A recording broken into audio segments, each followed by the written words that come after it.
Hello, you wonderful human being. You welcome to the online GEIDAI Games Student Showcase. I'm Sean, believe it or not. I'm Day 9. You can see my name tag in the top right. And here's what's happening right now. So the Tokyo University of the Arts has a graduate school for film and new media. And there's a lot of programs around the country that focus on games that sort of have forked off of film and new media departments. And recently they started up the GEIDAI Games Program. And let me just share a little bit of bias. I'm a huge fan of educational programs about games because I went to graduate school for interactive media. Where, you might say? At USC, the USC School of Cinematic Arts Interactive Media and Games Division, that has collaborated with GEIDAI over the years to produce a number of projects that we actually saw earlier on in this year in March. And like many people, or I should say like in many art programs, there tends to be an end of year or end of semester exhibition or showcase to kind of show off what students have been doing. But I don't know if you've seen, but there's a pandemic going on. So everyone's been trying to get a little bit creative and actually think of other alternative ways to showcase what people have been working on. And that's what this is. We're going to be taking a look at about 9 student games, and we're going to be just talking about them, showcasing them. This is the website where you can go to just to show a little bit of what this is. You can see on the homepage it has all sorts of information, both in Japanese and English. This was actually going on yesterday. It's Friday here in the States, but it's Saturday over in Tokyo, and look at this. Game streaming by Sean Day 9 Plot. That's me. Oh, my name is right there. Oh, and also spelled correctly. Thank you very much. For whatever reason, I'm often referred to as Day parenthesis 9 and parenthesis. Amateurs. True professionalism right here, huh? And that's what we're going to be doing for the next 90 minutes, talking about the games and showcasing the website and all sorts of other things. So a little bit about how we're going to go through this. We're going to be looking at these games one at a time. I'm going to be talking about them, and if there's any point where you have a comment, a thought, a question, please feel free to ask, because I'm really interested not just in answering questions about the game itself, but about media programs in general, about games programs in general, about game development. I love talking about this stuff. So first, we shall quench our thirst.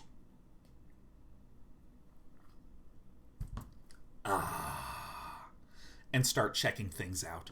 So if you go to this website that's going to be in the comments in YouTube and is getting pasted in the chat by our wonderful mod Ghoststalker, you can explore around, read more about the program. You can look at the collaboration between GEIDAI and USC. You can even go to the game page and click upon any of the games that you're seeing us broadcast and play it yourself. They're all playable. In fact, most of what we're going to be looking at is in web. Now, some of the things that I wanted to talk about, Tokyo University of the Arts, incredibly prestigious university, has been around for over 100 years. And this is a sort of new, fresh game program that they're doing. And a lot of these, actually, I think 100% of these projects have been produced in under 6 months. And I am so impressed at that, because my projects that I took even up to a year to work on were nowhere near as good as some of these. So let's check out this first one, and I'm going to tell you a little bit about it. Let me open up all of my notes. This is called Baby in the Cradle. This is an interactive animation designed to be a lullaby. My mother's cradle song guards me as my mother and I are born again at the end of the universe. Now, here's what's incredible about this. Because there is an experimental push towards all of the these projects, new media things like VR are a big component to this. We have some VR pieces to begin with. So this is a VR interactive animation. Are you ready? Okay, check this out. Oh yeah. And Ghoststalker, let me know how the audio is.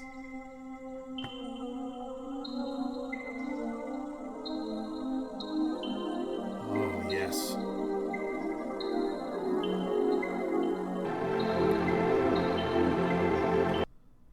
Let me just give me one moment, because for some reason it's lagging a little bit. I think it's because I have like 40 projects open at the same time. Ah, terrific. All right, looks like it's looking good. Looks like it's looking good. We're going to pull the volume down just a pinch. Perfect. I opened up every single thing at the same time. And my computer didn't like that. But watch this. Come on, work with me, Chrome. Alright, you know what? I'm going to reload this page because too many things happening at the same time. Alright, let's close all these. Boom. No problem. We're just going to get this puppy refired up and kicked off. I want this to be smooth as butter, because if it's not, you won't get the full experience. Oh. Is it looking good? Excellent. It's looking good. Alright, here we go. Baby in the Cradle.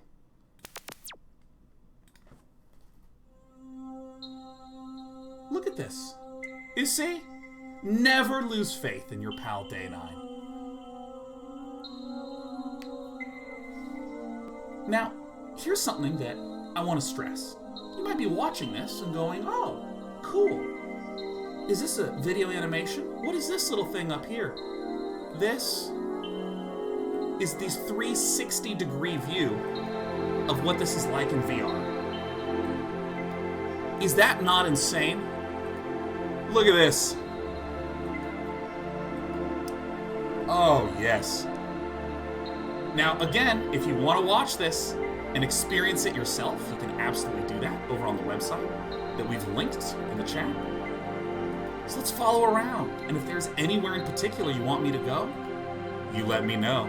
Baby in the Cradle. Oh. Oops. Scrolling down. Not the right thing to do. Ah. Okay, wait, hold on. We got to adjust the camera. Perfect. Excellent. Now, this is this type of tech that, like, I did not even know existed. Scene, I believe video could do with slight reduction in audio. Julka, you got it, man. And what's amazing is that you can even look and see what's going on behind you. And this is the kind of interactive media that really does feel like the phrase interactive media. Like, a lot of times when people think of a games program, what they think about is maybe the traditional games that you see in AAA or in indie or in something like that. And they sort of imagine scaling that back. Maybe it's a smaller roguelike, or it's a smaller world, or something like this. But a lot of the projects that professors have students do really stress and emphasize pushing things to the limit and trying out new things. I mean, I think this is just a marvelous use of VR.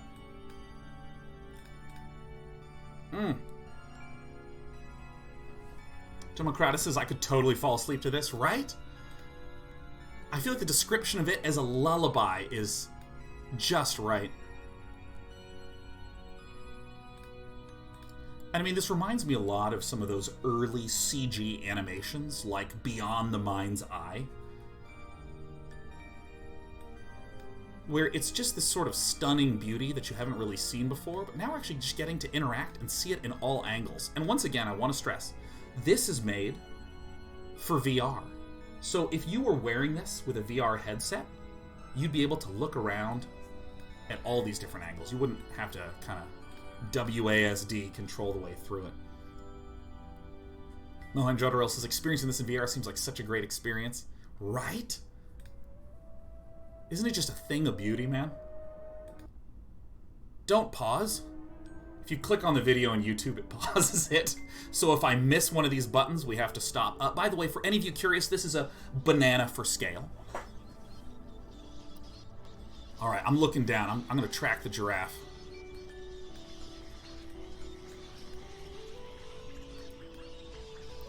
So one of the established programs at the Graduate School of Film and New Media at the Tokyo University of the Arts, nailing the full names. An established program is the animations program. So a lot of these early projects that we're taking a look at, stress animation is a key component to it. We see carrots and various animated deer as we're rolling by. Oh yes, look, and what do you see here? It's a long cat. It's a long cat, literally.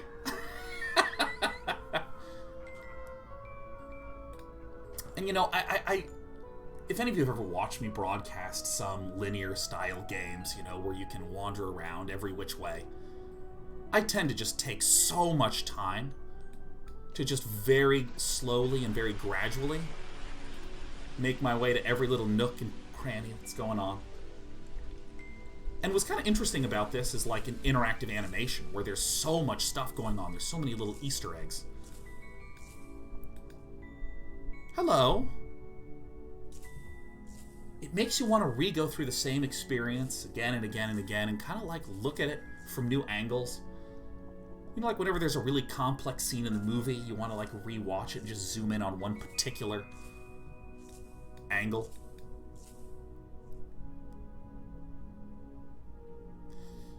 So I remember one of the professors at USC once upon a time told me the following, that if you're making a project and when you share it, people start throwing out suggestions of what you could do with it. Like, ooh, what if when I moved, my hands with a gestural control, this happened in the piece? What if you could actually steer things like this? If they're saying, what if I could blank with your project, it means they're engaged. So, part of one of the things that I wind up doing whenever I, play a project or even do one of my own play tests is I give the critiques, oh, here's my concerns about this and this and this. But I found this just mesmerizing. Absolutely mesmerizing. And the imagery is not especially complicated, but it's just really, like, visceral and really delightful. Oh, is this the volcano? Oh, it is. It is a great and good holy volcano. Oh, we paused the video. We better keep this going. There wasn't non-stop movement. And I actually want to see something. If I pause the video, I can still navigate around while this is paused, too. This is a great way to really absorb stuff. Mr. Prodigious says this makes me happy. Right? Right?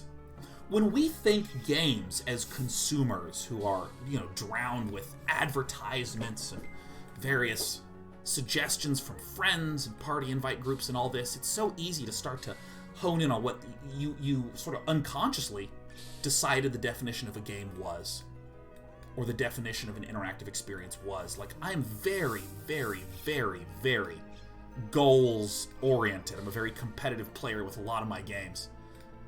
But it's things like this that just suddenly make you think of a new perspective. Oh, look, this reminds me of the Outer Wilds.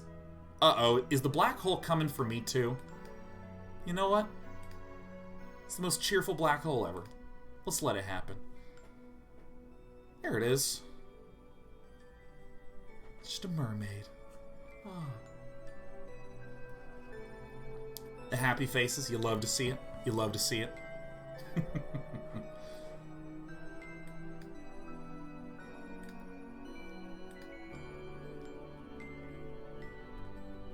Alright, now before we start to go on, any favorite imageries you've seen right now? The ever-expanding volcanoes up there. I did like Long Cat. Even simple things like the incredibly large carrot and the incredibly large banana. The music, too, I think just perfectly matches this sort of hazy, lazy feel to things.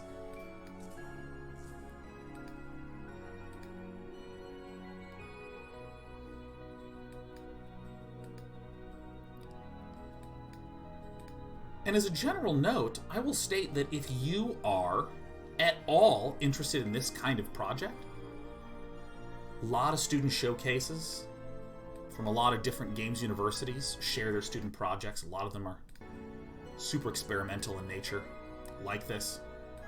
But I think this one is particularly well crafted. Look at this. Oh! Animations are really good. Yeah, aren't they? They're really... I want to call them really efficient animations. Whew.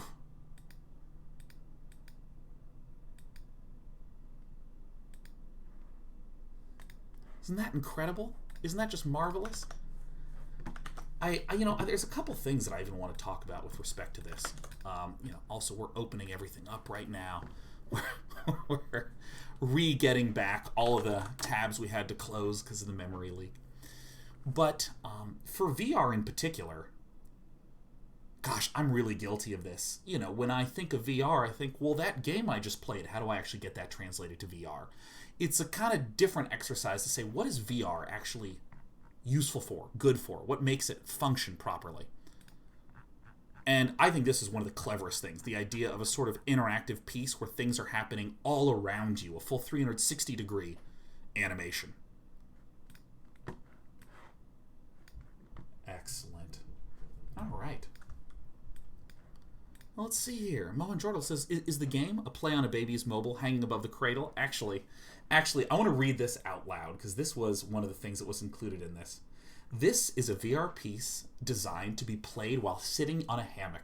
The hammock restricts the player's body movement. Babies are born into the world with limited abilities. This experience lets the player relive the wonders of coming into a new world. As a newborn baby, the player travels into different realms as the mother and the many beings watch over it. And you don't think like, hey, what's a good game to play in a hammock? This is. Let's go ahead and go to the games page because we're going to open up the next work. Now, this one is a little bit of a funny conundrum because it is a game called Public Bath. And it takes place in a public bathhouse. Now, at Twitch, you are not allowed to show any form of nudity, in particular the nipple. So here is how we're going to showcase this work strategically, because it just has a darling animation style. If you go to the games page, you can totally check it out yourself. You can check it out by scrolling down and you'll see the link. We're going to move this WebGL player. Hitzel says this is where Sean cannot misclick. That's right, that's right. I still wanted to make sure that you got some of the adorable visuals of this. And let's turn on the audio. Can you hear this? Ah, yes. So we're going to look straight at the ceiling. Watch this. See? Now, below us is a public bathhouse. Now, if any of you are unfamiliar with bathhouses, really common, particularly in Asian countries. My brother that lives in South Korea loves going to them. There were times when I was really stressed and my brother suggested that I go to the public bathhouse just as a nice place to be around other people, to let the steam fill your nose, and to relax. And so, this is again a very animation-focused piece. There's tons of detail and sort of little darling elements, such as this cat, you know, a very stylized, you got butterflies floating around. And again, I'm not going to pan the camera down. That's for you. That's the tease. Again, Twitch terms of service prevents us. We can even see some of the denizens if we see. There's the shower. Yeah, people just hanging out in the bathhouse. And you know, you heard me talk a little bit about the. You know, if you start with VR and you say, what can this capture, right? Not say, hey, what's a game that exists? Can we just slap VR on top of that puppy? No, this game instead, or I should say not this game, this interactive piece instead just tries to take a real stylization of animation and art style and recreate that emotional experience of just public bathing. And I think it's really, really delightfully done. I actually spent a good 20-30 minutes poking around, just kind of honing in on other weird, interesting little Easter eggs that were around. And if you actually pan the camera down, you can see your body. Mohan Jodorel says, come on, Day 9, just a quick glance. Well, see, look, we're posting the website link into. We're posting the website link. You can even see the URL right up here.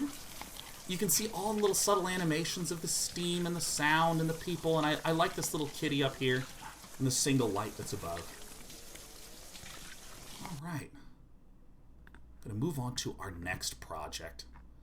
This one is called Welcome Back Home. Let's read a little bit about from the creator. Says, this is an animation game about one mother's daily routine. She takes care of her husband and children by completing the many tasks that await her every day, making her profession the managing of these endless chores from morning to night. The players get to experience them while enjoying some deviations from reality. Now, I remember when I read, you get to enjoy these with some deviations from reality, and I was a little bit like, what does that mean? What are deviations from reality? Don't worry, we got you covered. We got you covered here. Welcome back home. Welcome back home. Okay. So already, very nice menu page. Oh.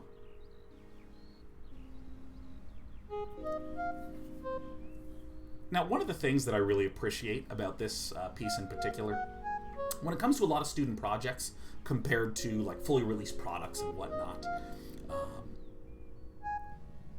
I think it's an incredibly easy thing to look at maybe some of the graphical elements like the shaders, some of the simplicity of the things that are going on, and to kind of ask, where are you in the process? You know, like if I were, say, to look at the very first game that we checked out, Baby in the Cradle, as we're flying through VR. I mean, it's incredibly easy to say something like, well, some of the shaders maybe could have been spruced up. Oh, some of the lighting effects, some of these polygons are very simple. And a lot of times when you're trying to like build a full product, there's a ton of work that happens at that last polish stage that I feel like can make a product go from good to transcendently good. But coming up with that first little nugget, even if there's some simplistic art element, is actually remarkably challenging. And one thing I appreciate so much about Welcome Back Home is that it doesn't just have the nice nugget of the idea there. It also has just so much polish that, honestly, this is a game that feels like it is polish the game. Let's go in and hop in.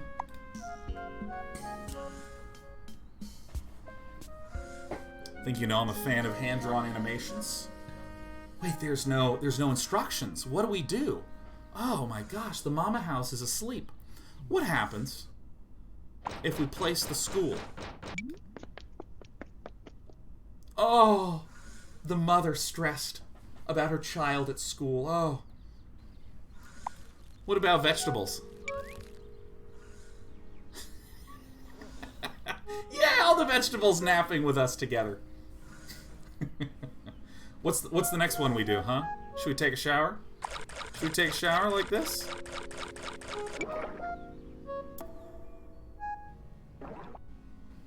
No, we're gonna take a bath.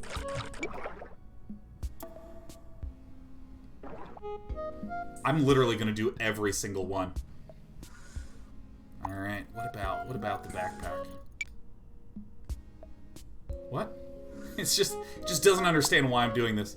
All right. What about fire? Ah, you thought I was going to burn the house down. Why didn't you trust me? I mean, I would never do such thing. I just want to make sure the house can dream properly of cooking meat. All right, here we go.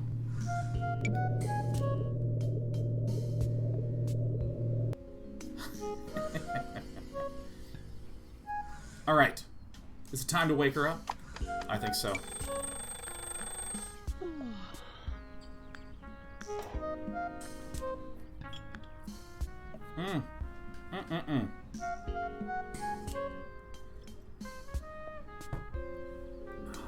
All right. What are we doing? Now, I think the first thing we should do is we should just wash the pan, right? We just gotta...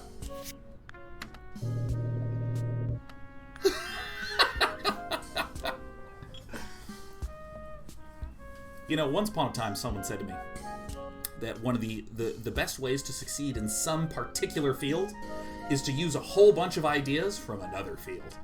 And, I'm a very systems kind of game player, right? I like my roguelikes, my strategy games, my card games, stuff like this. And this is pure polish of animation. Very smooth. Nice sound. What happens if I backpack it? Nothing. Okay, hopefully try to bathe it. Okay, cool. By the way, what happens if we check on what's happening at school? Uh-oh. And it's kind of funny when you think of the feedback loop, right? Again, if we're talking about like a systems game like a Dota, it's like when the player last hits, they get money, which is valuable for getting items to help them succeed at the game, which will make them want to last hit more, and you sort of have the victory as the focus. But this is like giggling is the focus, okay? So let's... Oh yeah, look at it go. I think, what about the clock? Does this do anything? All right, it's time to get up. Let's just go ahead and cook some veggies. Hello. They're gone! They're gone! Alright, we gotta heat it up.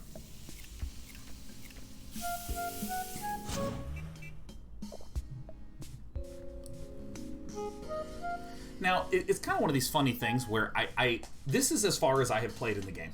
This is the most that I have seen. I don't actually want to progress.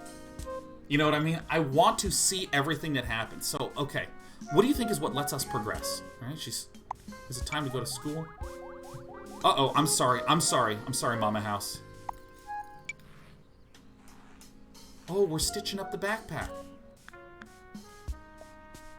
Can we just take another bath? Ah! Alright, you're already awake, but notifications are a thing in this modern day and age. Julka says, how do they think of this? So creative, right? Like, it's like a really elegant representation, right? Like I know a lot of people that grew up where dad worked and the mom took care of the house. Represent the mom as the whole house and all the things going on with it. Is it vegetable time? Is it laundry time? Okay.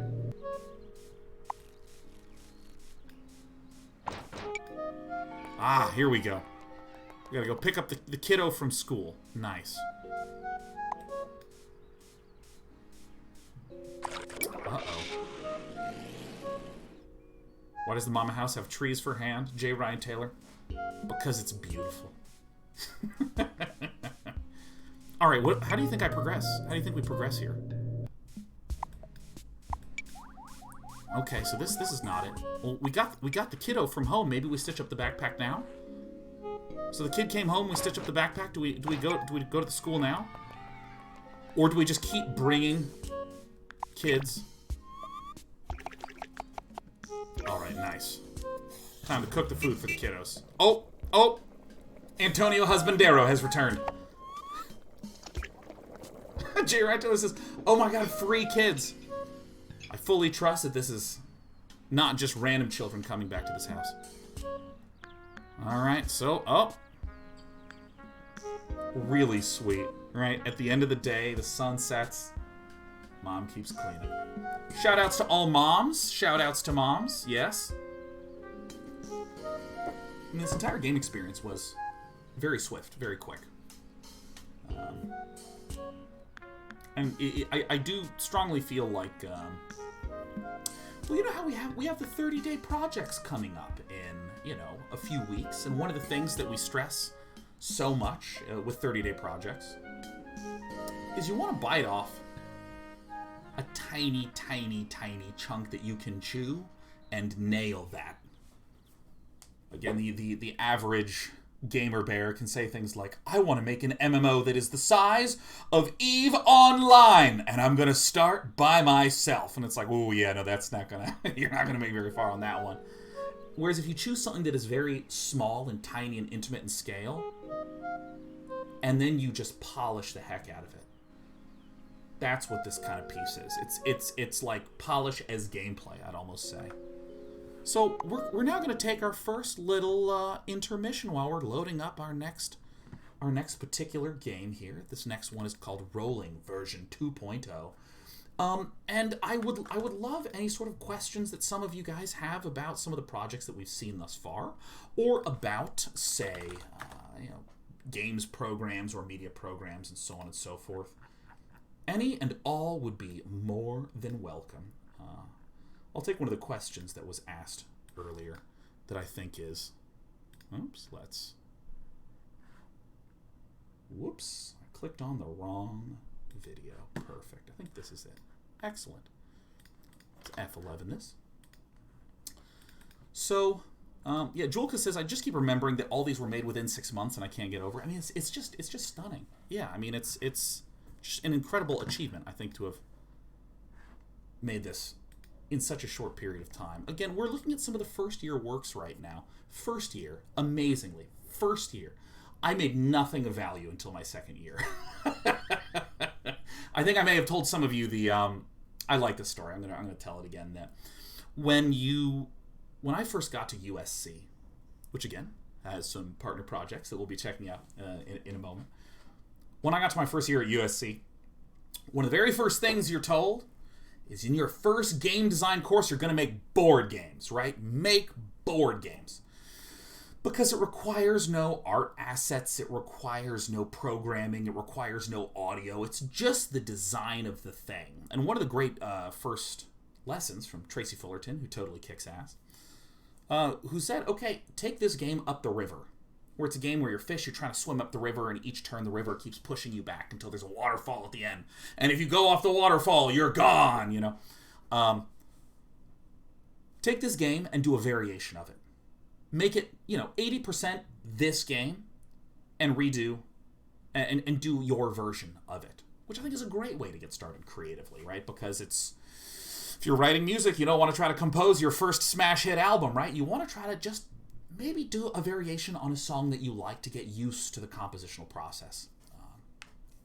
And so that's something that, this board game piece was about. And my first board game was terrible.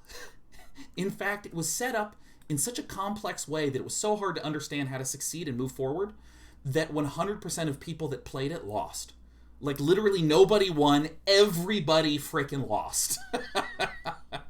And, it was like so many valuable lessons. And I remember in my second year at USC, there was an emphasis on starting to do longer form projects that involved programming using engines. We didn't use Unity. That was a very fresh new engine back in 2009 when I was in my program. But I worked in an engine called Torque to make stuff. And I think nowadays there's a lot of really nice tools. I was asking the GEIDAI Games Program a little bit about the tools that were being used. They're mostly using Unity. In some animation installation projects, we use Open Frameworks they wrote, which is a C++ based programming environment. More recently, Touch Designer, which is great for interactive coding. There's a lot of really nice ways to get past some of those technical hurdles, which I think is really slick. All right. Let's move on to the next project. Let's head over to Rolling version 2. All right. This is going to be a brief video piece. This says, humans are teeny. Teeny beings, by the way. All the projects here. This is Rolling version 2 that we're looking at right now. Humans are teeny. Teeny beings can make big buildings so that they can put a bunch of themselves into it. When these big buildings surround us, we realize, again, how teeny we are. What would the world look like if we can jump over these buildings? To explore the town, the teeny being enters a sphere, and the shape helps to face these big buildings. So we're going to look at a video showcase of this. Let's load this puppy up. F11. Come in and hit the play button. Oh, yeah. Oh, yeah. Some of those bendies. Now, before I even advance anymore, I know we have some professional game developers who are in our chat right now, and I'm actually going to kick off the sub mode for a little bit if any of you else want to come in and chat. I know we have a lot of professional game devs here in this channel viewing right now. This look of a lot of these elements, like the buildings and the sort of flat texturing on there, just the straightforwardness of the texturing of these lines and stuff like this. This is how a lot of AAA games look, remarkably close to release. Maybe a little too close for comfort. For some of the devs, maybe a little too close for comfort. But again, when you look at a project like this and you see some of the art, there's actually a whole lot of placeholder graphics that are there to sort of explore and test out this idea here. There it is, GEIDAI Games. I go out, look up. The buildings are as tall as the sky. I'm practicing for my professional narrator reel. I want to see what's up there. How can I get there? Don't despair. How can I reach the top? Oh. Uh-oh. I somehow end up in a ball. Maybe this can take me. I'll bounce my way up. I'll bounce my way up. press space key. Now this is a video, and if I press the space key, it pauses the video. So this is, in the game you would press the space key. And again, if you want to download this game, it runs on Mac right now, and you can go to the website again that's posted there. We're going to plug that one like crazy. So again, don't press the space key if you're watching a video. Press space again. Okay. Here's how to play, right? Whole bunch of instructions, no entry, oxygen boost, time added. So this is the world from inside of a sphere, nice lensing effect. And I don't know if any of you have ever, toyed around with some of those idea generator utilities. Where it's like, oh man, I'm feeling a little stuck. How can I come up with something interesting? You wind up hearing a lot of these kinds of things, and over the years when I was at USC or in various other programs. What is a nice idea generator? What if you took an environment that was familiar and made it unfamiliar somehow? So this concept piece is trying to take all the buildings and create basically sort of a platforming game on the roof of them. And, got to be careful because we are a sphere. If we hit those edges, we get launched off. Clipping through the wall a little bit, but, it's just a little polish down the road. And there's a time limit. Oh, God, 30 seconds to go. Get to the top. Dunna, dunna. And, of course, as an extraordinarily effective tease, you don't get to see the ending. You have to download the game yourself if you want to find out what happens. Woo. But we were just looking at the Welcome Back Home piece, and I was talking so much about how the Welcome Back Home really felt to me like polish as a game. Right? It's just so deliciously, delightfully fun to just watch anything happen. That's the game. But if you were to look at the actual system component to the game, there's, of these, say, 6 or 7 things at the bottom, one of them advances, and the rest kind of have interesting things to view. It's very bare bones, very simple. And what I'm interested in about, rolling version 2 is it's a different control mechanism. You're rolling around in the sphere that has its various physics to it. There's tacks to pop at various oxygen. And so if I were working on a project like this, I would want to keep an extremely empty, almost artless prototype just to try to test and see and make sure that everything's working okay. And I will stress that all of these have been developed in under 6 months. Under 6 months.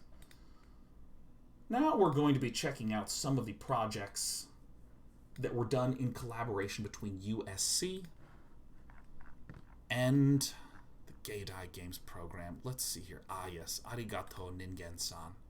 Perfect. Terrific. I'm going to scroll down here. Oh, and I should note something. When you go to each of these pages, it has the name, has the students that worked on them, has various screenshots. It explains the background of the concept. Arigato Ningen-san is an interactive story game that explores the phenomenon of cute aggression. What does it mean? I'll be playing it in a sec. In this game, you have moved into a neighborhood where animals are in need of human affection. Your job is to find them and use touch gestures to satisfy their desires. All we're learning about their personality and stories. Oh, okay. And so we can scroll down here, member profile, a little bit about the students themselves, the trailer, and there's the play the game. We're going to play the game. You may, if any of you were here for the USC Games Showcase, you may have seen this one too. All right. Made with Unity. USC Games, here it comes. Tokyo GEIDAI.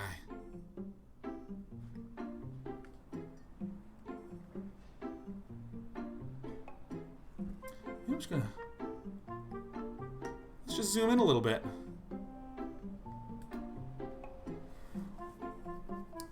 I was talking about this earlier with, like, efficient art. Obviously, there's art that you'd say is in prototype or early phase, and you're trying to like develop and flesh out something like this. But if you're actually trying to say, no, I'm actually trying to wrap up all the art, all the sound, all of everything. Really stylized, simple, clean, lean art. So good. Right? What makes this art style, I think, succeed is the simplicity or excuse me, the smoothness of the color palette on top of a very simple set of line drawings. Read me? Yeah, I want to read me. If you're using a mouse and keyboard, hold Control to simulate pinch and zoom gestures. This is a game built for the iPad. Alright, so I'm supposed to be doing a little squeezies, but obviously I'm not streaming from an iPad. I'm not an amateur. And so in this particular circumstance, we're going to try to mock look through all that good stuff. Okay, back. Start. What are the settings? That's it. Just music and sound effects. You know what? I like this music. We're going to turn it up. Yeah, I can do what I want. They're my options. Excellent. Starting it away. It is time to find out what cute aggression is about. Oh, welcome to the neighborhood, Ningen-san. That's me. My name is Tori-san. I've come to ask you for help. The animals in our town are in need of love and affection. Please seek them out and offer your assistance. That's right. You know what? I think in these times where we're all sort of locked indoors so often, because I don't know if you heard, but there's a pandemic. I really do feel like someone coming over and giving me a pat on the head does feel like assistance. You know what I mean? Joka says this is very well polished. Yeah, there's a lot of really nice elements. I mean, obviously just the subtle movement here, but the signs, when you click on them, they like tweak a little bit. SQT TV says this is wholesome. Dude, SQT, like every single project here, is so wholesome. They're just so genuine. Now, go forth! Alright. Do you need help? No, I thought, did you want affection? I think I remember seeing Neko-chan walking in the streets. Oh! Brilliant little bit of polish. You love to see it. You know, there's something Mark Rosewater, the head designer of Magic the Gathering, said that I find is really kind of appropriate when it comes to smaller scale projects. Sometimes you need a hammer, right? When it comes to tutorialization and educating a player and trying to tell them what's up. Things like, before you hop into play, here's literally the instructions and here's a JPEG image that shows it. Okay, this is how it works. And if you don't read this, you won't know how to do anything. And then, as you're getting more polished, you do something like this, where I click on the bird and the bird gives me instructions. That's nice. That's nice. Oh, Dust Wizard. Oh, yeah, the public bath is adorable. It's just an adorable animation. She is the least shy of them all, yes. Great. So, I guess I go to the street? Oh. Alright, now imagine that I'm clicking and I'm swiping. Oh. Swiping Sean. Okay. Oh! Oh! Oh my god. Oh. Now, as someone who loves cats. Hello. Hi there. You must be Ningen-san. My name is Neko-chan. My favorite thing is to knead. Please knead me like dough. Now, you might be wondering, what does that mean? Well, if I drag, I can deform our darling Neko-chan. Alright, I can even pinch. Oh, stretch him out. Yeah! Oh! Oh, and you see the little hearts? Oh my gosh. Have you ever been having a day kind of like this? And then you want to be like this? Well, your pal Day9's got you. Alright, we're gonna... Oh yes. Look at that big kitty grin. Oh yes. Oh yes, alright. Oh, we can get the little... Oh, we get the little butt scratched. Oh, my cats love this.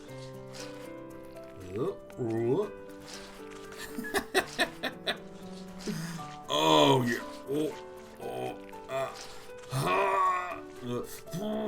Hey, look! It's my body in quarantine. I haven't been exercising enough. Alright, here we go. Yeah, And I mean, this is just so much work of just gentle, tender animations. Alright, hold on, let me squish this cat enough. Oh, he's such a good cat. Corpus says, how is this even made? Well, you can go to the GEIDAI Games Expo and learn more about its production process. Wow. I feel so soft and comfortable. Arigato, Ningen-san. Okay. Whoever did the audio for that cat meow. Audio, for any of you who don't know, audio in games is the thing that every game developer agrees is so important, and they hire at the last minute. I want to give a shout out to all the people that work on game audio.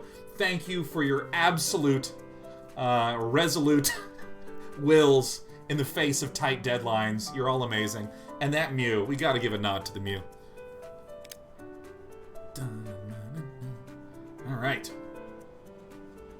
Okay. We're on the lookout, huh? We're on the lookout for more little animals, huh? Scrolling to the right. Should we go to the park? You know what? Let's push the boundaries of this, okay? Let's go home. I'll see what the bird has to say. Oh, look, it's Neko-chan. Hey! Look at that. Meow.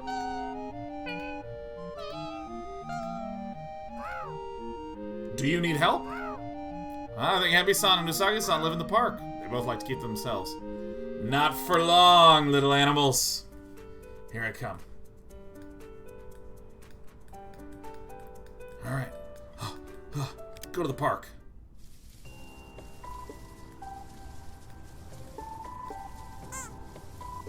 Oh, is that a bunny noise? You know, truth be told, I've never heard a bunny make a noise. I have no idea what a bunny sounds like. This is the first bunny noise I've ever heard. Hello, I suppose you are the new resident. My name is Usagi-san.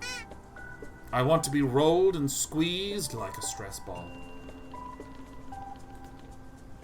Rolled and squeezed like a stress ball? Okay. Alright, rolled. Yeah, roll it. Oh, what a good bunny. What a good bunny. And, what if I lift up and down? Do you not like this? I think if I stop, the bunny begins to get upset. What if I... Oh. Oh, look at the bunny, loves it. Okay, let's get some really... Oh, yes, it's another COVID Sean pose. Look at this. Let's actually pinch the nose. Let's see what happens. Oh. Oh, the rolling is my favorite. Oh, yeah. I'm gonna flatten the bunny. Cool. Oh my god, look, there's bits of the bunny ejecting into orbit. Look at that. The bunny's becoming superheated and is turning into a gaseous bunny. Oh, you hate to see it. Atomic Sheeple says this is a 10 out of 10 for me, guys. I know, right? This is so great. Alright, let me just keep squeezing this guy and rolling back and forth. What a good bunny. Doing a good job. Look at all the hearts. You love it. You love to see it. The subtle change in colors in the background. Ah, what a good bunny. What a good bunny, Wani. You relieved the stress in my body. I hope I relieved yours as well. You know what, little bunny guy? You kind of just did. Barred Bell says, what did I just walk into? With no context, Barred Bell, I want you to tell me what you just walked into. Arigato, Ningen-san. We're going back. Alright.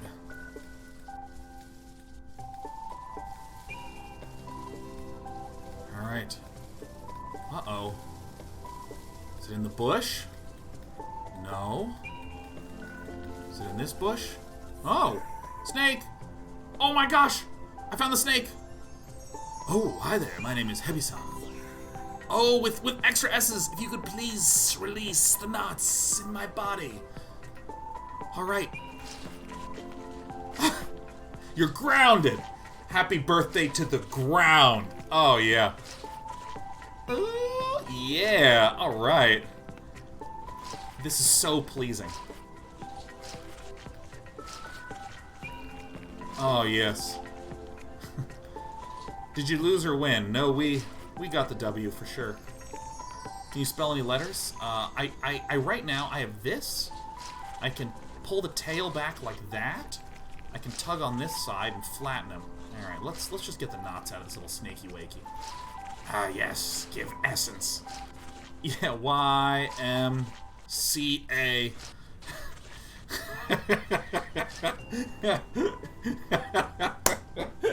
Yeah, it's fun to stay and go. All right. Oh. Oh, I forgot to control strength. Oh my god. I was enjoying myself and I removed all the knots. Condition of man. If you want to find out what happens if you use the control pinch and retract, you can go straight to the website. It runs in browser. I mean, you can see the URL at the top of the screen. You can go there right now. You can check it out. All right. I should visit you more often. That's right, my little snaky friend. Arigato ningen-san. Condition of man says, I am enthralled. Right?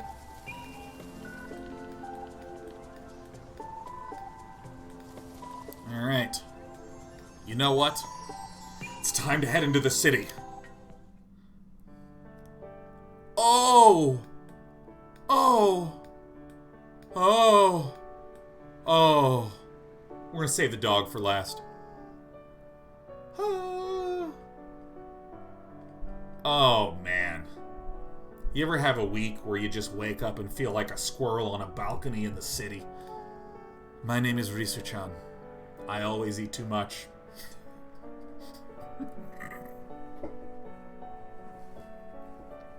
You hate to see it, you know? You always do. You always do. We've all been there. We've all been there. Yeah, Ghosty, I see you typing in chat. Multiple zeros is so relatable. Yeah, I know. You know what? If I made a game, this is what it would be. It would be nothing but a bunch of squirrels going, I always eat too much, and just shaking their head no. And there's no mechanics. You just watch them shake your head no. I think this is probably a better execution by the team, but, you know, I'm just kind of sort of saying how I would have done it. Can you massage away my stomach pain? Oh, no, I have a lot of experience with this. Whenever I go, oh, that was too many tacos. Oh, boy. Oh. Oh, okay, let's do the pinches. Oh! Oh! Oh! Oh! Oh, yeah, can we make the barbell? Oh, yes! Oh, yes, a classic pear-shaped body. Oh, yes. Alright, let's pull you back and forth. Oh, this poor guy. Oh.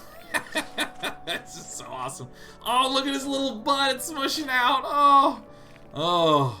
Oh! Oh, look, oh, yeah, because, like, you ever have a pet and you're petting them, and this is when the pet's sad, and then you get them right in the spot behind the ears, and they give you this one? They ever give you this face? Oh, what is even happening? We are massaging away some of the pain, White Neko Knight. Oh my gosh, the turning to plasma. Oh gosh, this is so nice. You know, there's a... excuse me, I may have to let out some gas. Oh my gosh, when I click, are we gonna let out the gas? Alright, everyone, crank up the audio. Get the volume going. Get the volume going, okay? Perhaps I should visit after every meal.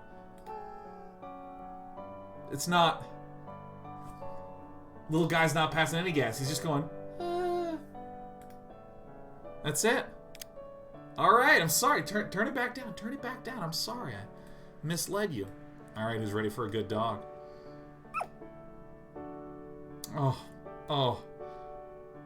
Hello, were you looking for me? What a good dog. Wow, my name is Inu-chan. I can't do tricks like the other dogs, but I can do something special. Please play with me and see. What is this dog made of? This is...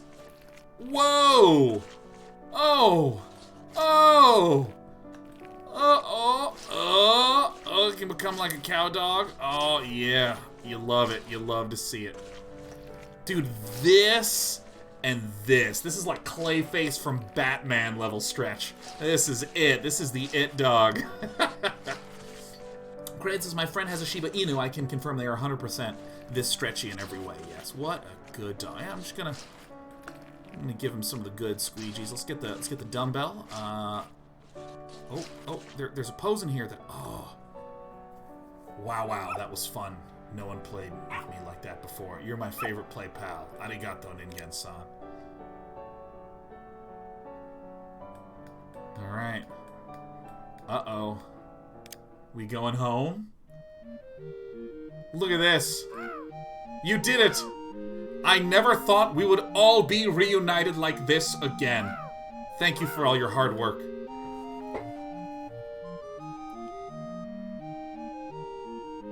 Oh, yeah. I need this music to play anytime I'm thinking. It'll make me feel very triumphant in all of my thoughts. Well, that was a lovely little experience, you know what I mean? You know, there's a good amount of discussion. Hold on. There we go. It's my time to speak. There's a lot of discussion in games about physicality, you know, like the all the ways in which, you know, how jumping and timing and platformers have a real physical feel. Like the animations can really make you feel the impact of a certain movement from your character and this sort of thing. And what I find terrific about this is there's something that just feels so deliciously playful about it. It's like, whoa, look at him go! I've never seen the, like, viscosity and the malleability of an object be even relevant in almost any game. Have any of you seen anything like this? Like, I mean, the funny thing is, it is a joy in and of itself. It's not like, Commander, you need to massage this dog using a touch screen on an iPad in order to defuse this bomb, right? There's none of that sort of thing in any game. Dust Wizard said this game is certainly unique. Narna Lubat says this game was so beautiful, right? It was nice, clean, gentle, thoughtfully done. You love to see it. Oh yeah, are we gonna play some Rescue? Oh, we're gonna play our next game. Ah, excellent. All right, next game. Bam. Perfect. Let me head back to the games section. Let's go to, is this where we're going to see it? Yes, wonderful.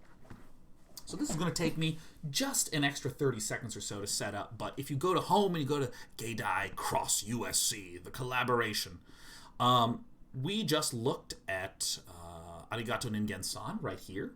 Next game we're going to be looking at is Step right here. I've actually downloaded it. And I'm going to fire this puppy up and make sure that the audio is cranked down so we don't blow out any of your ears. All right, I'm going to turn down the volume quite low, quite low. This is perfect, okay. Axel Shock says, I feel sad that we can't play with the bird. Well, Axel Shock, I know it is quite challenging. So Step is an exploratory game. It says, Step is an exploration of being a game designer from our perspective and experiences. The project is an experimental endeavor that brings cross-culture human experiences to an interactive piece of our memories, of what led us to become designers or what inspires us. And this project, to me, feels very similar to the Rolling version 2. It's kind of it's a really interesting thought piece. There's two of me. There we go. Jofu says most/all these were made in Unity. Yeah, I believe a bulk of these were made in Unity, and especially with the lighting, I can tell a lot of them. You know, I recognize a lot of the Unity lighting settings. So first of all, here we are. You can see. Oh yes, nice articulation on the fingers. Oh yes, this is by the way what I look like whenever I really want to high-five someone after the big point in the game, and I can't find anyone to do so. Oh, man. But anyways, I will reference something from before that sometimes you got to use a hammer. If you're doing any sort of simple prototype piece, everyone has an object with a story. You cannot grab objects once the door opens. Oh. Press left click to grab. So I've picked a few of these.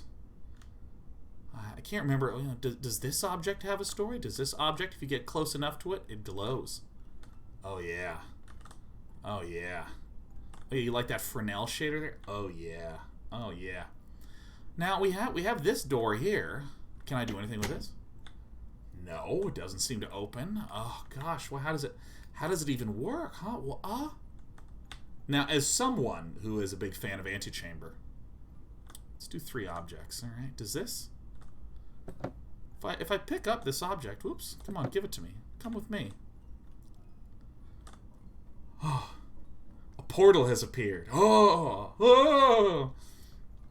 One of the things that I think is so underdone in all sorts of interactive forms is surrealism, right? Like this, where I pick this up and then just like, oh,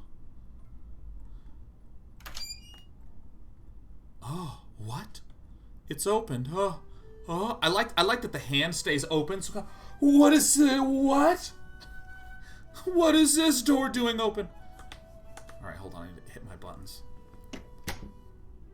And the door behind us, it shuts. Oh. Oh.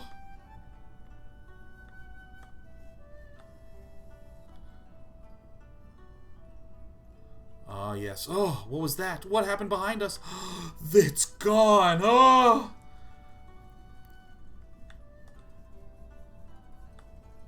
And here we see the shoes on the ground. We see so many. Is this folded? This is one of two things. These are either very deliberately folded pieces of origami, or this is someone who's been weeping. Weeping, just mopping up their tears and crumpling the tissue on the table, because if you're really sobbing, you don't care to put it in the trash can. You drop it right there on the table.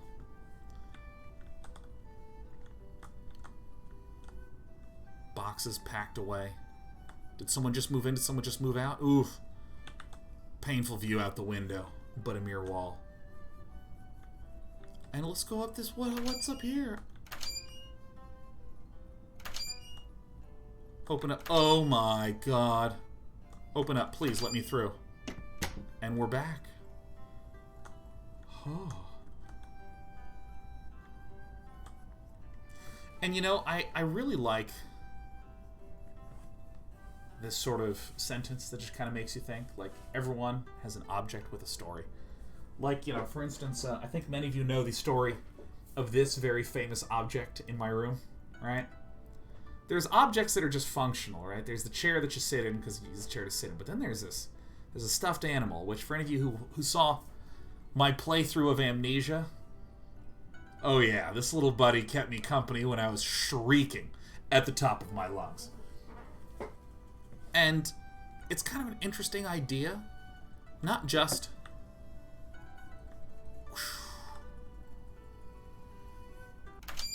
what is that story that's connected to that object, but also I love the depiction of which things stand out. It's a bucket because, you know, you play at the beach, have little sand castles. And wait, where'd that door go? Oh! It's gone. It's gone in the sand. Oh! And look, it's our good friend Cradle hanging out, being huge. I don't know if this is how your memories work, but it absolutely is for mine, man. There's, like, things I remember vividly that are different and shifting and changing. Very nice, clean little vignette.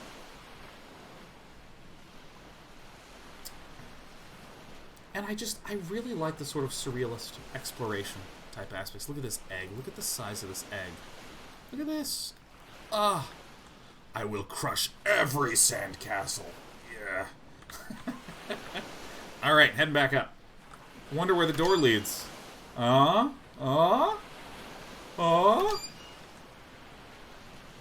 called it. You definitely called it. And we're back.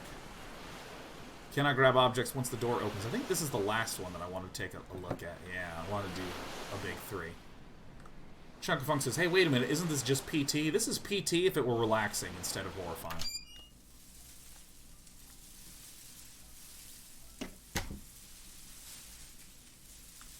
And I love the striking imagery of the primary colors.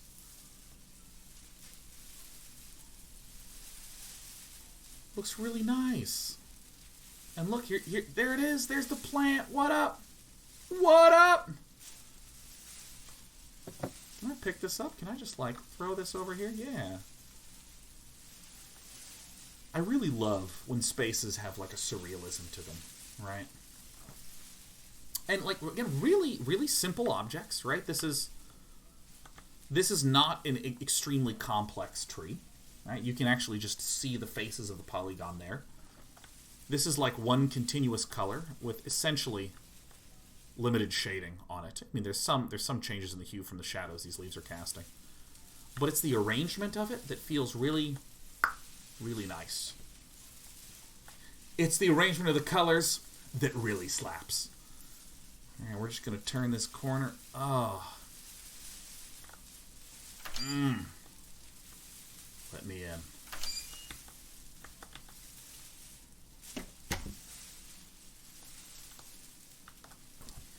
And there's just like a lot of little tiny elements that I like about this one in terms of the surrealism aspect.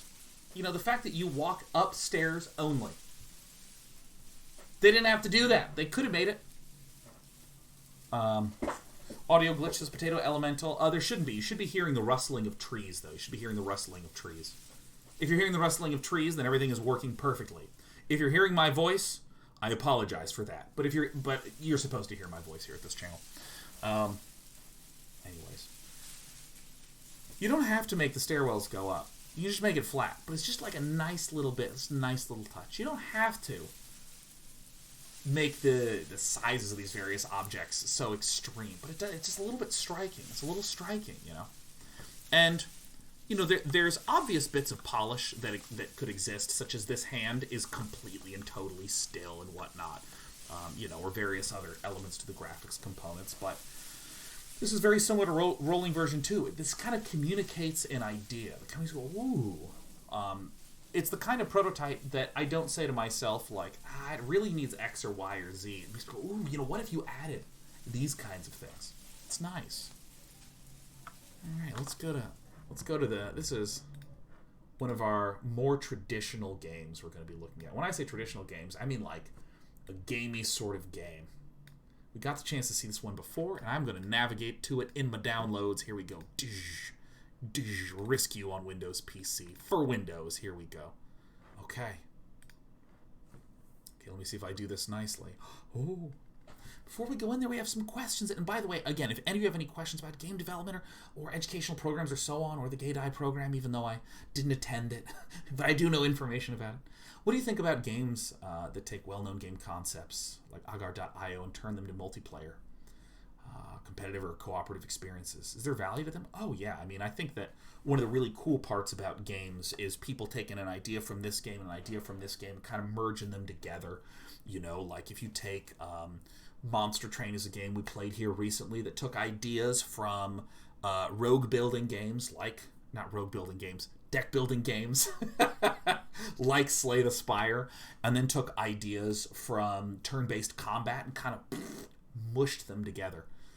I think this is a terrific way to do exploration of sort of new concepts. So let's see if we can run this, and perfect. The next game is Rescue, which you can see written right there on the screen. Rescue is a 2D runner that takes place inside a tsunami-ruined city. You play as Risu the squirrel and must save the city's squirrels from an upcoming tsunami. Rescue is a dystopian adventure about finding your way and never losing hope, even when Mother Nature feels at its worst.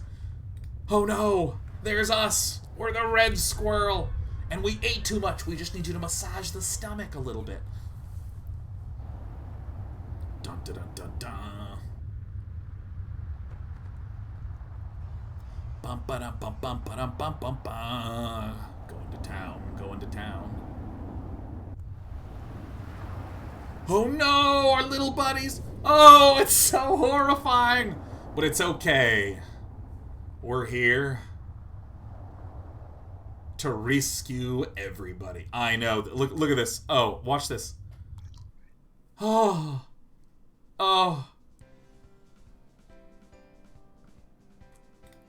For the next tsunami, let's crank it up, man. Me, nut, get, spit out into the hole. Save, fellow squirrels. Now, I want you to know, I might be the worst 2D runner player of all time, but we are still going to play this on air. We are still going to nail this run. Okay. All right, here we go. Rescue. I want to let you know right now, sounds so gentle and nice and... Uh-oh. Watch us go into the game. I gotta jump to get nuts, and I gotta spit nuts into holes. Here it comes. Alright, quickly jump. Oh, look at the ruined apocalyptic landscape. Jump. Oh, no, I fell into it. I am the worst. But wait, if I can hit spacebar and spit into the hole. Yes, it's a tree. Woo! Oh, I missed. Sorry, friends. Alright, I have 8 nuts collected. There's the waters. Water's riding. We need help. Boom. Perfect aim. All right. Incredible.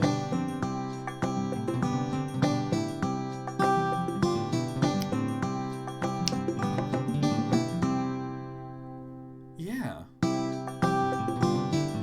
All right. How sick am I, huh? Yeah, this game is nuts. Terrible puns are not beyond me in the slightest. Let's go to the next stage. Here we go. Oh, we lost all of our nuts. Jump. Oh, I have to click inside the window. Oh, I skipped the entire stage. Never Alt-Tab. Never Alt-Tab if you're playing this game.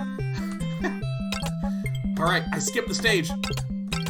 Sorry to all the squirrels who are hoping to live in level 2. My apologies. Alright, get this. Alright, I need to stop landing in those. Oh, it's a trap! It tricked me! The game tricked me into jumping at the wrong time.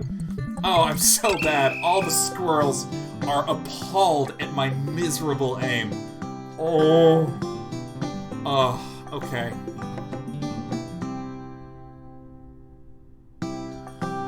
Well, we gotta go to the next stage. Alright, we're gonna keep trying to hold strong. Oh my gosh. Oh, Okay, W is up. Jump. Alright. Ooh. Please, for the love of God, land in the hole. Yes. Yes. Okay. Alright, goodness.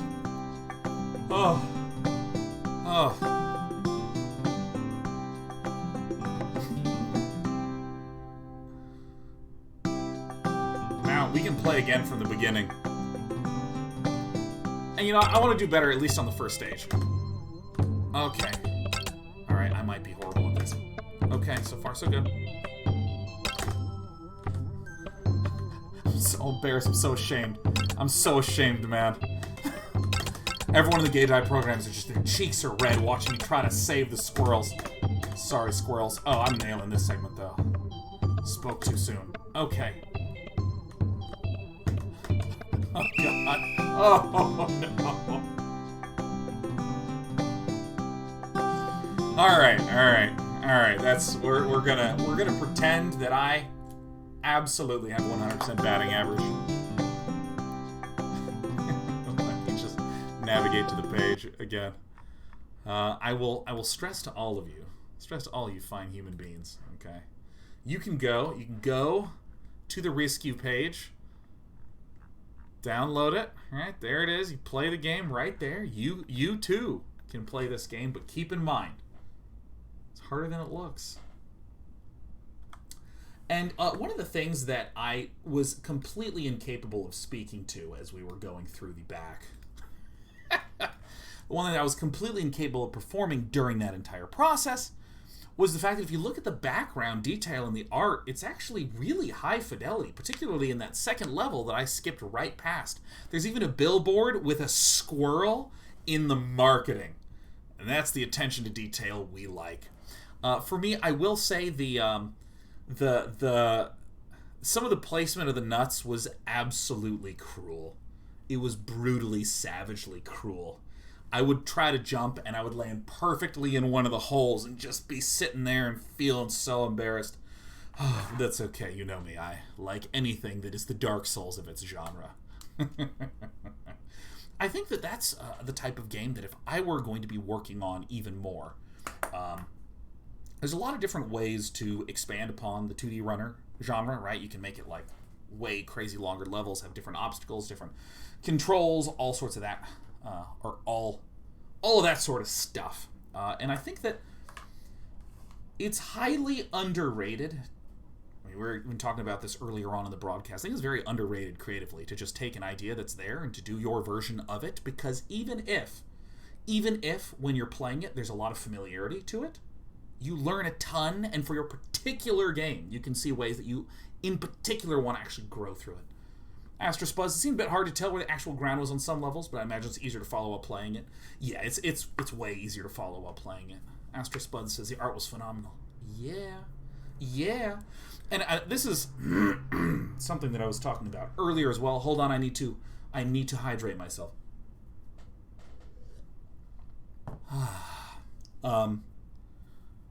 The quality of art in these prototypes is delightful. It's so nice. All of my prototypes art is garbage. I don't do anything that involves clever visuals.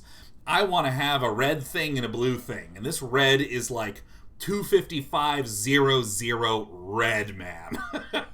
I think it's really lovely that there was considerable effort put into the polish and the art and the visuals. All right, let's take a look at our next game. Ah, yes, Poesis. Poesis, clicking on it. All right, this one, we're going to hop right into the game, and I'm going to start explaining stuff to you. Let's wait for the audio to begin. Ooh. Just wait. Just wait. Hold on.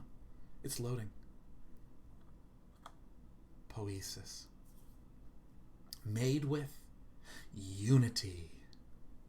Hold on, just wait. Yeah. You ever play a game that gets deep right off the background? Whoa. Right from the get-go. I want to read from Poesis, this prompt, the game where the player shares a network of thoughts, hopes, and dreams into a connected universe. The player would write their answers in this world while connecting to other people's statements so that they make a beautiful, surrealist poem. All right, what made you happy today? Twitch. Hold on, I think that hold on, I have to... I can't tell it how my day was. Are you kind to yourself? I won't let me say. I'm gonna refresh this. This is... Alright, let's load this up again. There we go. When I tabbed out, I think I broke the connection to the prompt. But this is the kind of game that's like, it's almost like an interactive art piece more so than a game. How was your day? Terrific. All right, I need your help. Elephants or dolphins? I know that this is a heated debate that happens. All right. I know. I'm not going to make this decision. I need you to help me. Elephants, great. Elephants was the first one that I saw from Hitzel. Elephants. What is your favorite animal? Now I want to note something. You'll note if I hold these buttons, as I'm looking around, there's little elements in space. Look at this.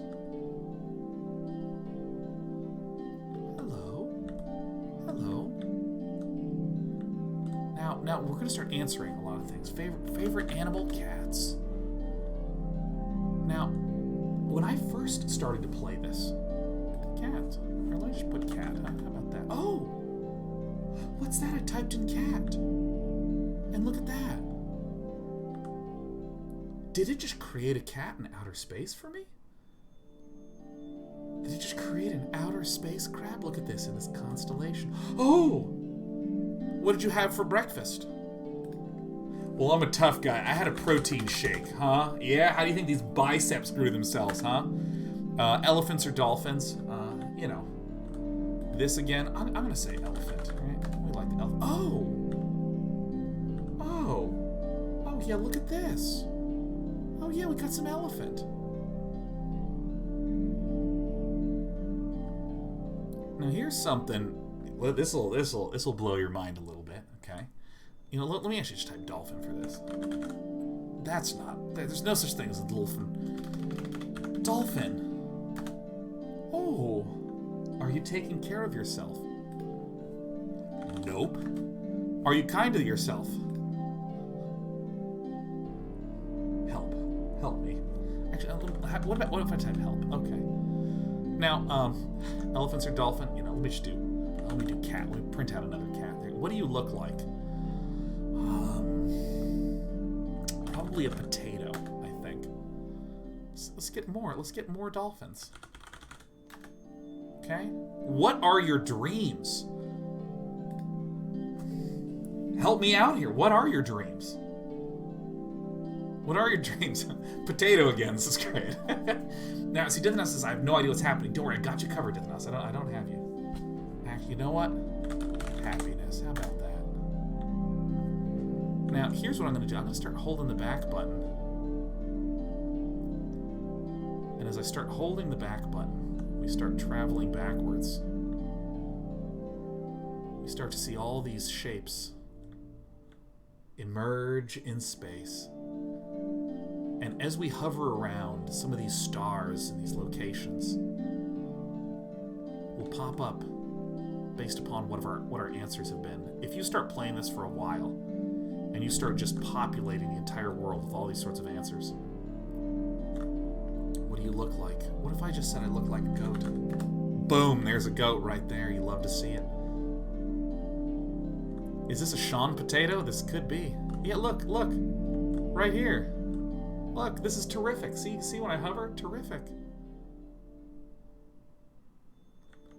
It does ray tracing out to these various locations that we've placed. And if you hold shift, you can go crazy fast. Oh, yes. How was your day? Wait, can I say down?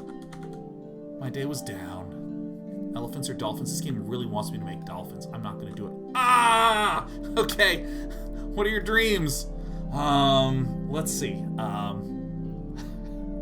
are your dreams? Cake. Oh, yes, we made cake. How do you feel? I feel very soft because, you know, of all the eating.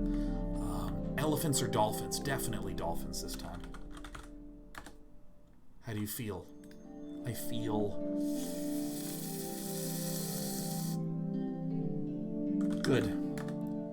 What made you happy today? Oh, Twitch chat. What did you have for breakfast? Coffee. What are your dreams? Oh, look at this. Oh, look, we have an ant and we have a bear. My dream is bear. So as you start just answering all sorts of these various prompts and questions, you kind of make this giant interactive constellation that you can travel through. And it will... Oh, what's this? Oh, look at that. Oh, look, is this happiness? Happiness was somewhere up here. And it's very meditative. Dock and charge. This is the ultimate achievement game? Yeah, look, let's make a flower. Good. Are you kind to yourself? Flower. Did I make a flower? Oh, I did. Look, there it is. What do we look like? I still look like flower. Bam! There it is. Was it out here in the distance? Yeah, there it is. Oh, yeah. Type in rope. How was your day? It was rope. I mean, I know I'm degenerating things a little bit here, but that's fine. I'm gonna peel on back. Look at all my little guys. Oh, what's your favorite animal? Is it the chicken? Bam! There it is. Look at this. You love to see it. So, I mean, again, as a thought piece, right? There's clear limitations here, right? There is clearly not a lot of questions in the pipe, right? This game has asked me 6 times if I'm taking care of myself, and what I did is say yes 5 times and burst into tears on the 6th. Okay.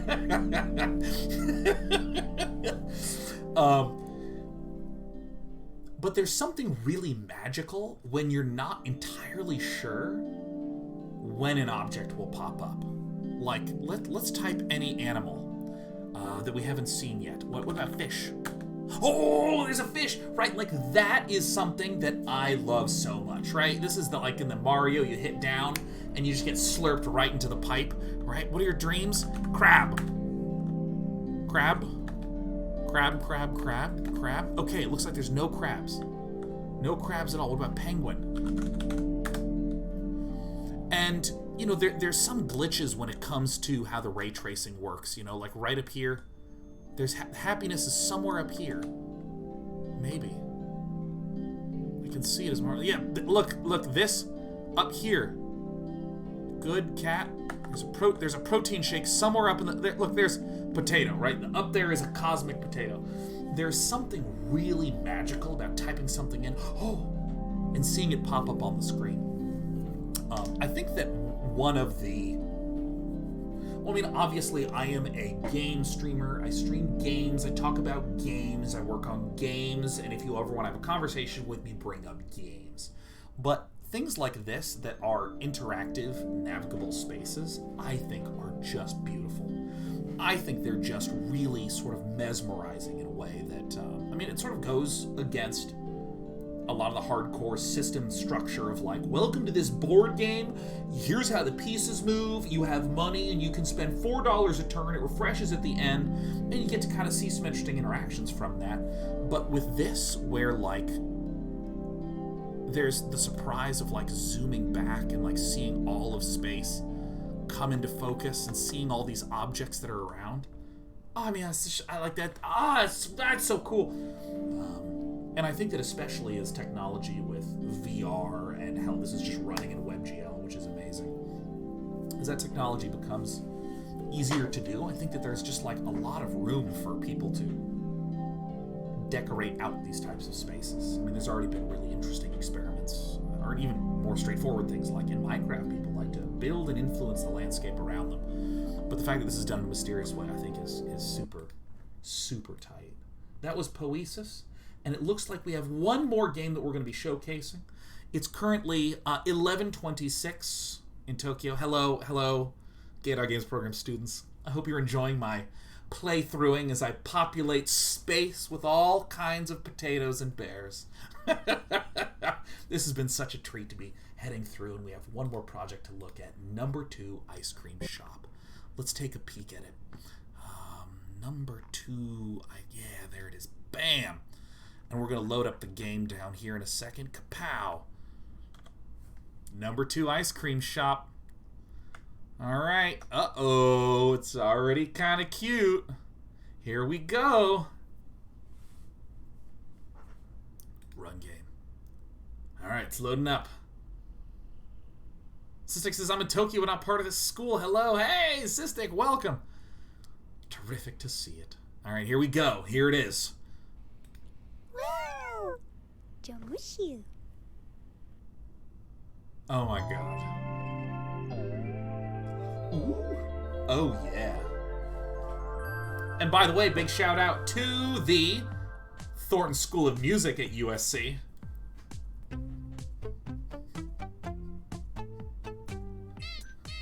The right beats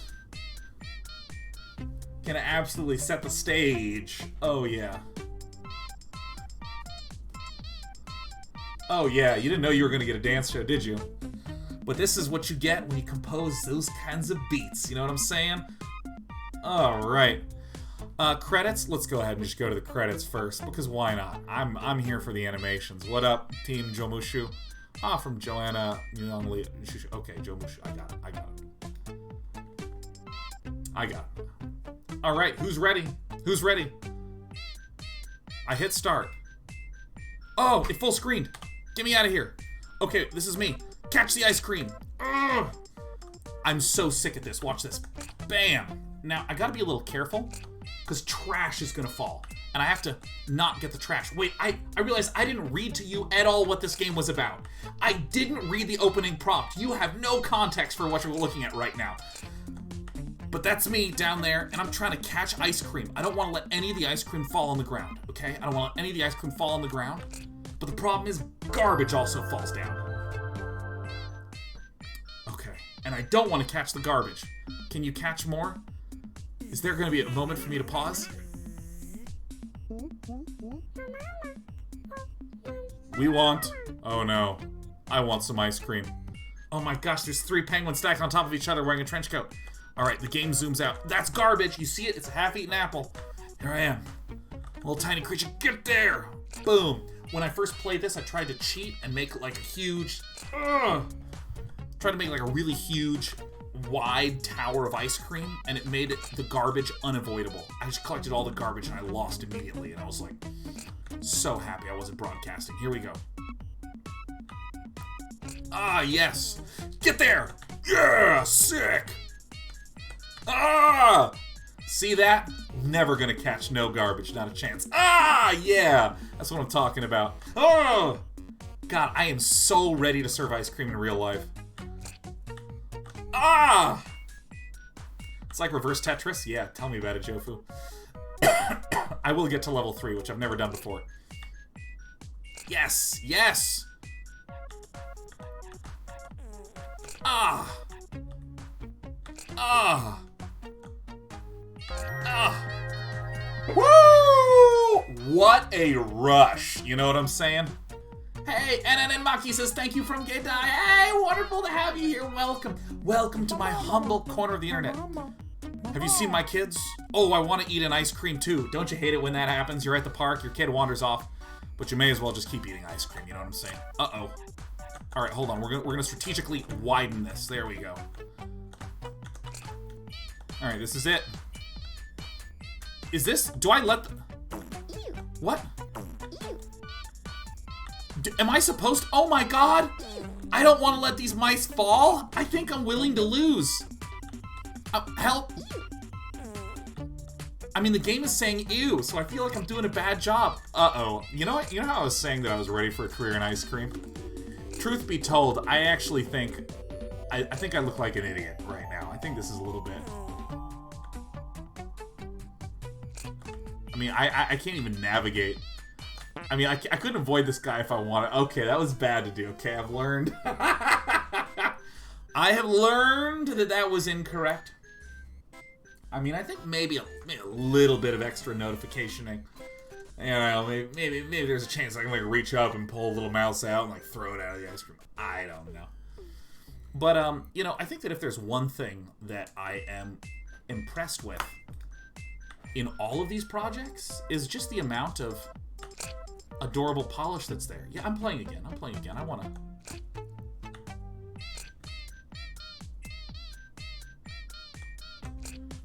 All right. Oh, no. Okay, this is good.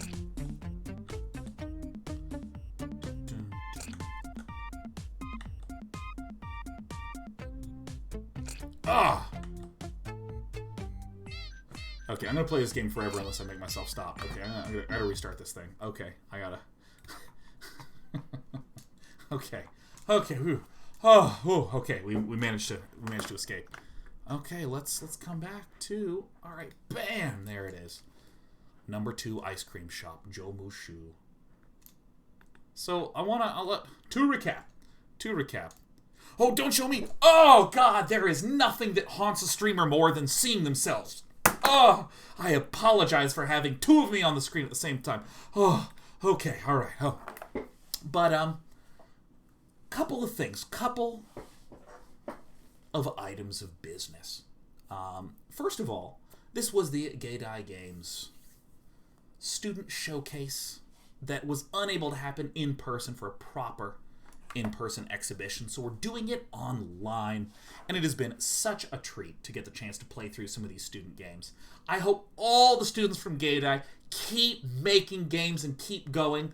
Across the board, I really loved how so many of these games had just brilliant little tiny bits of polish and charm put in there that, I mean, hell, even the last game we were looking at, number 2 Ice Cream Shop, going to the credits page was joyful. I loved that.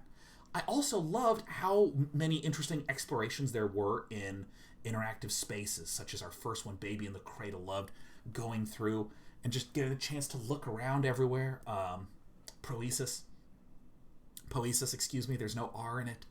I brought that. I lied, there is no Poesis. Yeah, I just love the sort of interactive space component to it, and also a lot of the surrealism that existed in a lot of the games. There's also, gosh, I just can't stress how much I love Arigato Ninjan-san just manipulating my little creatures. And having the animals thank me, and just being adorable warms my heart. I want to say this to all the GEIDAI students, but also anyone who's interested in doing games projects, to just keep trying to experiment and try out new ideas, and if you're not feeling it, wrap the idea up in a week and start a new thing. Every single, project and work doesn't have to be perfect by any stretch of the imagination, and I cannot stress how impressed I am with the controlled scope of so many of these projects. They picked like 1 or 2 things and just did them so well. VT Catguard is saying exactly what I'm thinking. I can't believe the quality of these games for only 6 months. Truly impressive. Yeah, right? I mean, I feel like some of the things that I got to see in action were the existence of Easter eggs. I feel like commonly is thought of as if you have a huge game, here's a little tiny hidden nugget there. I mean, Welcome Back Home is almost nothing but Easter eggs. And it's such a delight. Like, all those little elements polished were wonderful. We got the chance to play through some of these GEIDAI student games. They are a games program, fresh and new, at the Graduate School of Film and New Media at the Tokyo University of the Arts, one of the longest standing educational institutions in all Japan.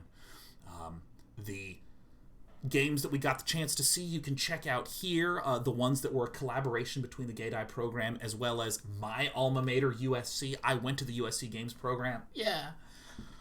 Also, you can see the games themselves, the first year works, the affiliated ones, also the collaborations and the USC projects themselves. You can even learn more about the games course by clicking on that top right button, and it loads up. Boom. And if any of you are interested in what this kind of program is, I would encourage you to check it out. And also, if you don't happen to live in Japan, you're just looking for something more local, there's a whole lot of emerging games programs happening, and I am always thrilled at the chance to look at student projects. So for any programs out there that are interested in sharing student projects, my name's Day 9. Hi, I'm Sean. I do a stream. But no, we'd be happy to check them out.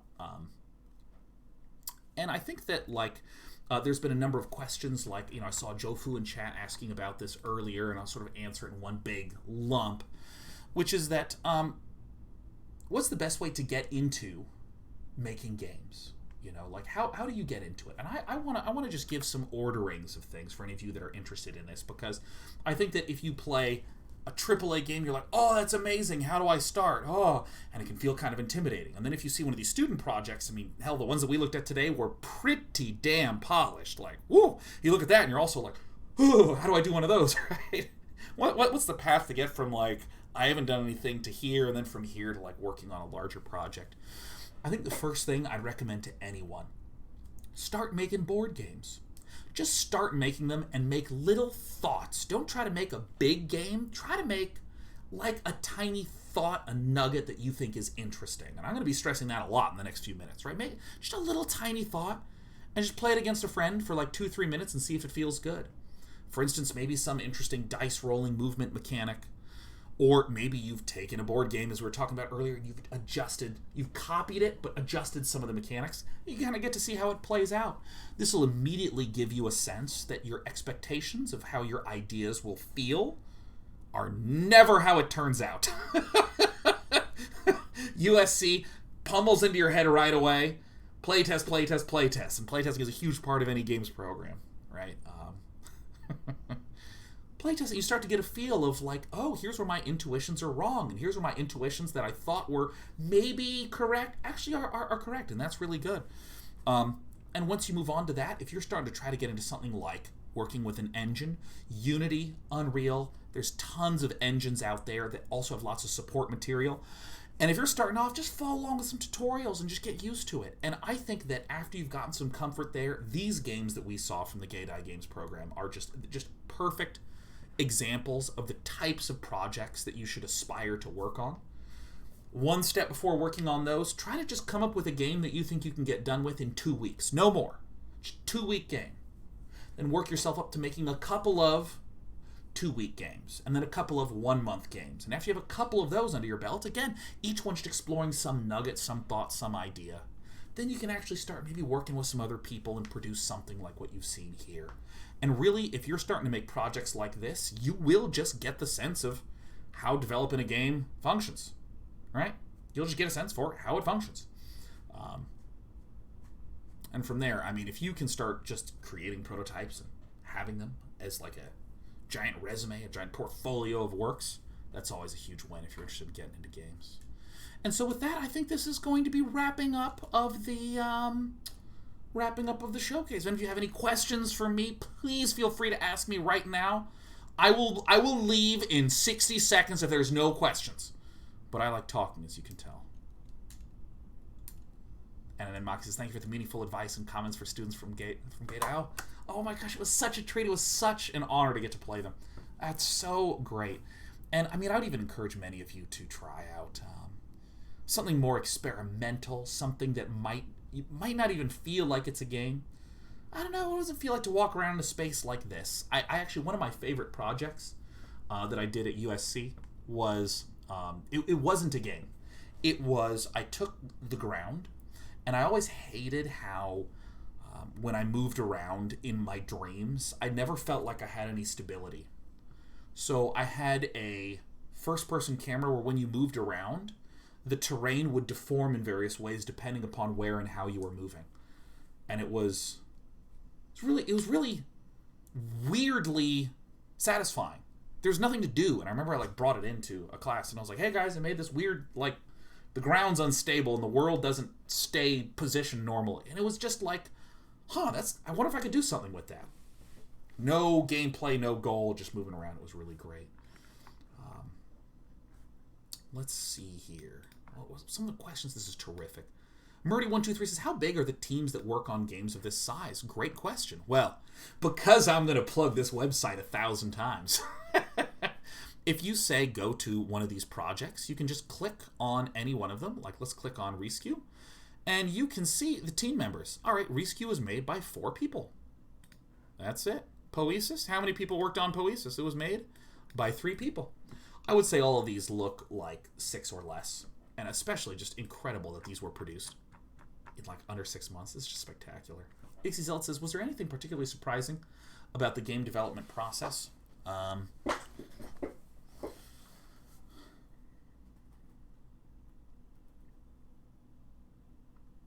Short answer, yes.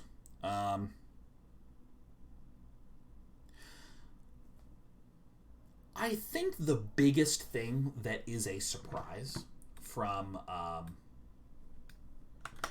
the biggest thing that's a surprise for almost any student who's working or any game dev who's sort of new in the process is how important it is to get something that's playable right away because of how wrong your thought process is so often.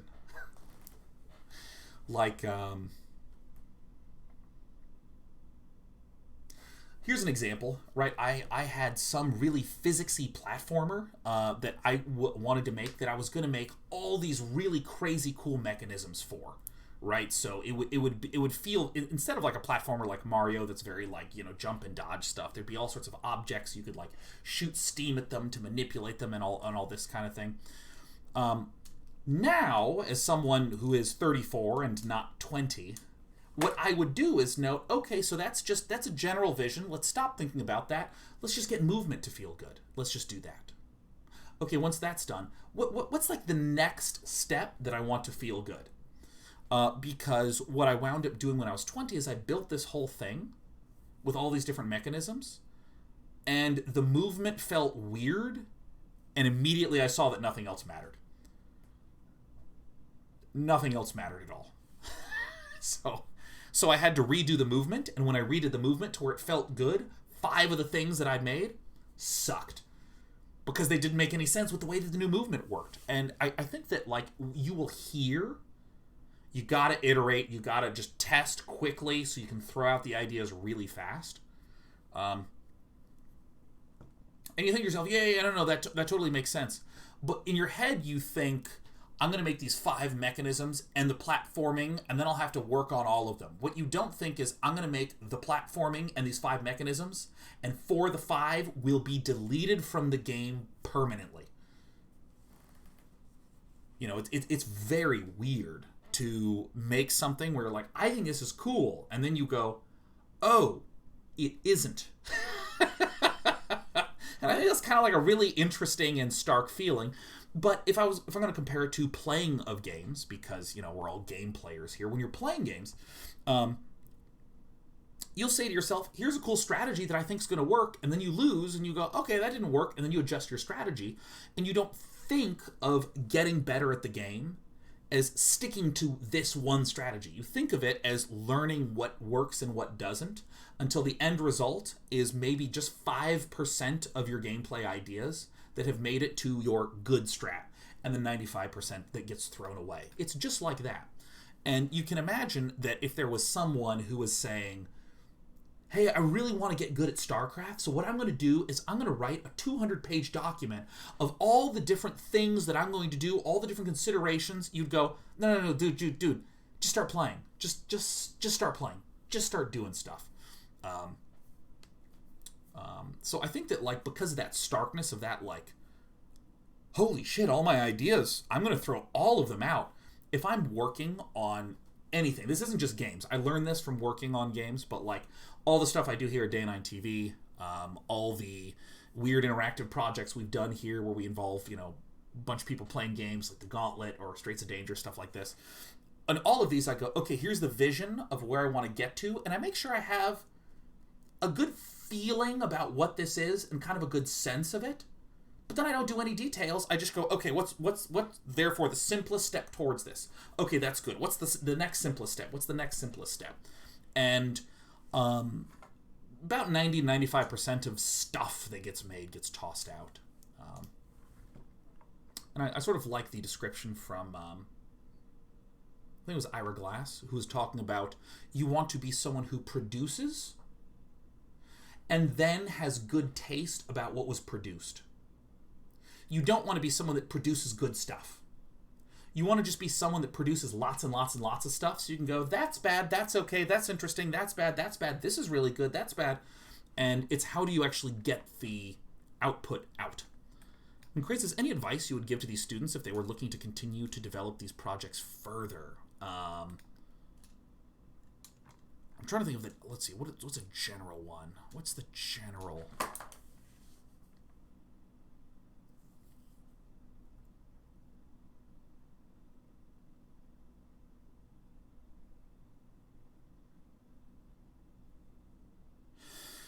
Okay, so there's a couple of bits of advice I would give to a student or to someone who, say, worked on a prototype that they feel good about.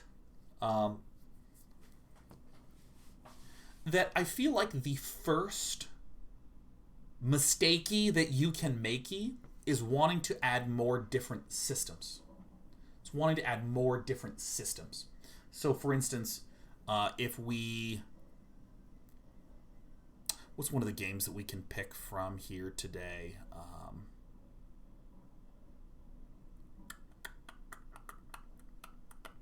I'm actually going to do a more generic example because I feel like this will make sense. If you're playing a card game, maybe you have 3 different types of cards, but maybe you also want to add in an extra type of resource into the game to add more complexity, right? And then you add in a different type of deck. So you have 2 decks. You have 2 decks that you're battling with. You start to add in more ideas that could each individually help generate content. I think that when it comes to a prototype that's good, I cannot overstate how much mileage you get out of adding more content, adding more polish, adding more content, adding more polish. If we take Rescue, for instance, you can just take Rescue, polish up the animations, add more levels, add different types of obstacles, adjust the camera angle in ways that you think will feel better on different devices, polish even more, add on some more levels, add a different mode that's the same kind of game but like an infinite run or something like this. I think if you were to do the danger is when you have a pretty good mechanic and you don't explore its depth and richness, because a lot of that stuff's free. The hard part is coming up with the base set of stuff. The easy part is like extending it a lot. Or if I take Baby in the Cradle, right? Like, that was beautiful to look around in. You can make it longer. You can add more different visual nuggets. You can increase the fidelity. There's a lot of stuff that you can do to just polish and extend it. Just add more content to it. To take it from a 10-minute experience to maybe 5 10-minute experiences. So you can get a different sort of visual. Or maybe there's something that is... that changes from run to run to run to run. But when it comes to, adding more systems, if you started to want to make the entire landscape manipulable by the VR person's movements and what they were doing, that's starting to actually change it instead of adding to it, if you know what I mean. So, And I want to stress, as someone who really likes systemy games, I'm not necessarily saying that adding more systems and complexity is strictly bad, but rather I'm saying that you can add polish and content much more easily and get way more out of it than you think when compared to system stuff. And the example I'll use is Straits of Danger, because we learned this pretty... we sort of expected this to be the case, but again, it's sort of surprising to see it in action. So for any of you who don't know what Straits of Danger is, it is... I'll make it as simple as possible. It is a bunch of people navigating a ship through an obstacle course. And everyone can participate in the navigation, so it's very chaotic. So what are some of the sort of systemy elements we wanted to add in here? Physicsy things like bumpers. Physicsy things like... what are some of the physicsy things? Like wind that can push your ship and steer it out of the way. There's mines that you can bump into that deal damage to the ship. There's electric walls that you can bump into to deal damage to the ship. And then I think the last thing was there's targets. The ship has a little gun, it shoots at the targets, and it'll open up gates. Now, that's like 5 things that I just said. Right? Bumpers, wind, walls, mines, and targets. And once we had those 5, it's really easy to start to think of more things. Ooh, what if there were rockets? That was kind of like mines that move. What if there was like a pinball flipper? What if there was... And then so on and so on and so on and so on. But instead of actually trying to come up with more little widgets that would be fun to interact with, we just got like an hour of a course, like an hour-long obstacle course, just by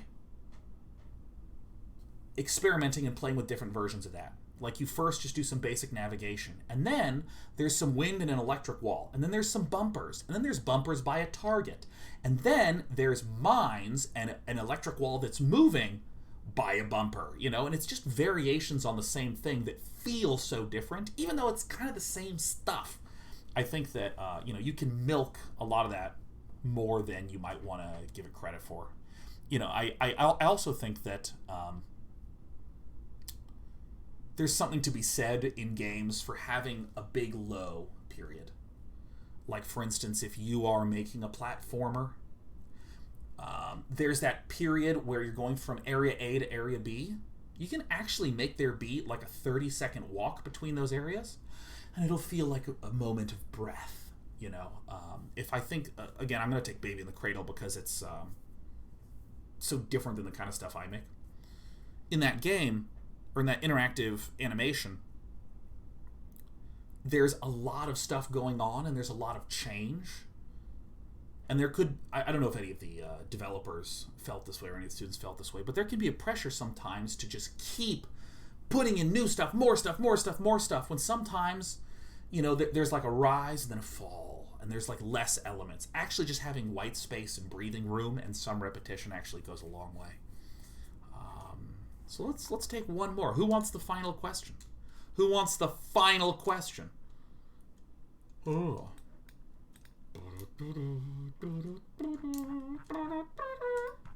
And I'll just note this one from Sickles, who's asking the best way for non-CS students to get into game development. I actually talked about this right here maybe 20-25 minutes ago. So if you rewind back to when I'm just burbling on this screen, you'll get some... Actually, I think I was on this screen.